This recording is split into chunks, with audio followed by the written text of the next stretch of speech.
1949-এর পূর্ব পাকিস্তান আওয়ামী মুসলিম লীগ থেকে নিখিল পাকিস্তান আওয়ামী লীগ, এরপর আওয়ামী মুসলিম লীগ হয়ে 1955-তে আওয়ামী লীগের আত্মপ্রকাশ।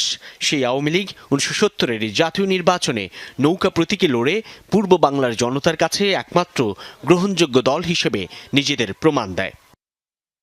পূর্বাপর 1971 দেশের স্বাধীনতা সংগ্রামে নেতৃত্ব দেওয়া এই দল তার ভূমিকা পরিবর্তন করে দেশ স্বাধীনের পর থেকেই, এমনটি মনে করেন বিএনপি মহাসচিব মির্জা ফখরুল ইসলাম আলমগীর। ভাসানীর সভাপতিত্বে আওয়ামী লীগ প্রথম গঠিত হয়।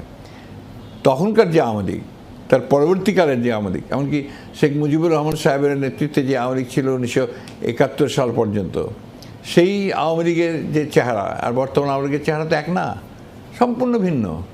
তখনও আওয়ামী লীগের মধ্যে গণতন্ত্রের কথা ছিল, সাম্যের কথা ছিল, অর্থনৈতিক বৈষম্য দূর করার কথা ছিল, তার জন্য সংগ্রাম ছিল, লড়াই ছিল, তারা করেছে। যখনই তারা 72 সালে ক্ষমতায় এসেছে, তখনই কিন্তু আবার সেটা তারা ভুলে গেছে। 75-এ সব রাজনৈতিক দল বিলুপ্ত করে বাংলাদেশ কৃষক শ্রমিক আওয়ামী লীগ বাকশাল নামে একক রাজনৈতিক দল গঠনকে বাংলাদেশ আওয়ামী লীগের রাজনৈতিক যাত্রার স্ববিরোধিতা বলে মনে করেন মির্জা ফখরুল ইসলাম আলমগীর। 72 সালেও কিন্তু তারা আস্তে আস্তে জনগণের উপর অত্যাচার নির্যাতন করেছে এবং লুটপাট দুর্নীতি করেছে, যার ফলে দুর্ভিক্ষ হয়েছে। পরবর্তীকালে কিছুতেই যখন আর তৎকালীন সরকার নিয়ন্ত্রণ করতে পারছিল না, তখন তারা একদলীয় শাসন বাকশাল প্রতিষ্ঠা করেছে। এটা তো আওয়ামী লীগের সম্পূর্ণ বিরোধী। আওয়ামী লীগের যে রাজনৈতিক চিন্তা ভাবনা, তার থেকে সম্পূর্ণ একেবারে সাংঘর্ষিক। এবং আওয়ামী লীগ তো নিশ্চিহ্নই হয়ে গেছে তখন, আপনার কারণ বাকশাল তৈরি হয়েছে, আওয়ামী লীগ আর ছিল না, বিলুপ্ত হয়ে গেছে। বিএনপি মহাসচিব বলেন, 75 বছর বয়সী আওয়ামী লীগ একসময় গণতন্ত্রে বিশ্বাসী থাকলেও বর্তমানে রাজনৈতিক দলের চরিত্র হারিয়ে দেউলিয়াত্বের পথে। তার মতে, বিরোধী দল ও মত দমনে রাষ্ট্রযন্ত্রকে অপব্যবহার করে একচ্ছত্র কর্তৃত্ববাদ প্রতিষ্ঠা করেছে এই দল। জিয়াউর রহমান সাহেব বহুদলীয় গণতন্ত্র নিয়ে আসলেন, নিয়ে আসার পরে তখন তারা যে নিজেরা নিবন্ধিত হয়ে রাজনীতি শুরু করলেন।